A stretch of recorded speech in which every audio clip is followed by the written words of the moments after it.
ನಾ ಈ ಸ್ಕೂಲಿಗೆ ಬನ್ನಿ. ಅದಾದ ನಂತರ ಹಂಗೆ ಅಷ್ಟೇನು ಚೆನ್ನಾಗಿ ಇದ್ದಿರಲಿಲ್ಲ, ಅಷ್ಟೊಂದು ಮೀಡಿಯಮ್ ಅಂತೀನಿ. ಆದರೆ ಫಿಫ್ತಿಗೆಲ್ಲ ಕೊರೋನಾ ಎಲ್ಲ ಇತ್ತು.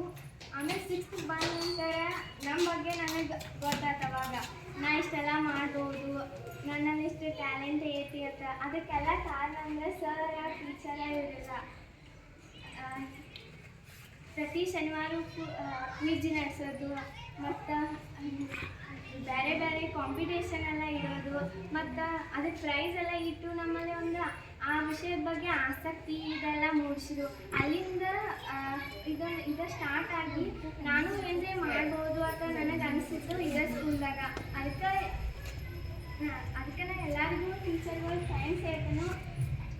ಮತ್ತು ಇಷ್ಟೆಲ್ಲ ಈ ಟ್ಯಾಲೆಂಟ್ ಸರ್ಚ್ ಆಯ್ತು, NNMS ಇದೆಲ್ಲ ಎಕ್ಸಾಮ್ ಎಲ್ಲ ಸ್ಪೇಸ್ ಮಾಡೋಕ್ಕೆ ಧೈರ್ಯ ಬಂದಿದ್ದಂದ್ರೆ ಈ ಸ್ಕೂಲ್ದಾಗ. ಅದು ಎಲ್ಲ ಟೀಚರ್ಸಿಂದ. ಮತ್ತು ನಾ ಈಗ ಟ್ಯಾಲೆಂಟ್ ಸರ್ಚ್ ಎಕ್ಸಾಮ ಮತ್ತು ಇದು NNMS ಎಲ್ಲ ಪಾಸ್ ಮಾಡಿದ್ದು ಜಾಸ್ತಿ ನನಗೆ ಇಲ್ಲಿ ಸರೆಲ್ಲ ಬೇರೆ ಬೇರೆ ಬುಕ್ಕ ಎಲ್ಲ ಕೊಡೋದ್ರಿಂದ ನಮ್ಮ ಜ್ಞಾನ ಇನ್ನಷ್ಟು ಹೆಚ್ಚಿಗೆ ಮಾಡಬೇಕು, ನಾವು ಇನ್ನೂ ಶಾಣೆ ಆಗಬೇಕು ಅಂತ ಹೇಳಿ ಸರ್ ಟೀಚರ್ಸ್ ಎಲ್ಲ ಭಾಳ ಪ್ರಯತ್ನ ಪಟ್ಟರು. ಅವ್ರು ನೀವು ಪ್ರೋತ್ಸಾಹ ಮಾಡ್ತಾರೆ, ನೀವು ಅದನ್ನು ಬಳಸಿ ನೀವು ಅವ್ರ ಹೆಸರಿಗೆ ಮತ್ತು ನಮ್ಮ ಸ್ಕೂಲ್ಗೆಲ್ಲ ಕೀರ್ತಿ ತಗೊಂಬರ್ಬೇಕು.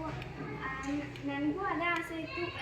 ಫಸ್ಟ್ ಹೈಸ್ಕೂಲ್ಗೆ ಏಯ್ತಿಗೆ ಹೋದಾಗ ಎಲ್ಲ ಸ್ಕೂಲ್ದಿಂದಲೂ ಬಂದಿರು. ಮತ್ತಿನ್ನು ನಾವೆಲ್ಲ ಏನು ಲೆಕ್ಕ ಅಲ್ಲಿ ಅದನ್ನು ನಾ ತಿಳ್ಕೊಂಡಿನಿ ಫಸ್ಟ್ ಹೋದಾಗ ಅಲ್ಲಿ. ಆದರೆ ಭೀ ಅಲ್ಲಿ ಕೂಡ 8ಕ್ಕೂ ಫಸ್ಟ್ ರ್ಯಾಂಕ್ ಬಂತು, ಅದು ಖುಷಿ ಆಯ್ತು. ಅದು ಸಾಧ್ಯ ಆಗಿದ್ದು ಇದೇ ಸ್ಕೂಲಿಂದ. ಬಟ್ ನನ್ನ ಜೀವನದಾಗ ಈ ಸ್ಕೂಲ್ ಅಂದರೆ ಒಂದು ಇಲ್ಲಿ ಬಂದಾಗ ಬರೀ ಖುಷಿನೇ ಸಿಗ್ತೈತಿ. ಎಲ್ಲ ಟೀಚರ್ಸ್ ಆಯ್ತು, ನಂಗೆ ಯಾವಾಗೋ ಟೀಚರ್ಸ್ ಅಂತ ಅನ್ಸೇಳಿ, ಗೀತಾ ಟೀಚರ, ಸುಮಿತ್ರಾ ಟೀಚರ್ ಇವರೆಲ್ಲರೂ ಕೂಡ ಫ್ರೆಂಡ್ಸ್ ಟೈಪ್ ನಮಗೆ ಅವಾಗ ಮಾಡ್ತಿರು. ಈಗೂ ಆದರೆ ಭೀ ಅವ್ರು ನಮಗೆ ಭಾಳ ಪ್ರೋತ್ಸಾಹ ಮಾಡ್ತಾರೆ. ಎಲ್ಲರಿಗೂ ಥ್ಯಾಂಕ್ಸ್.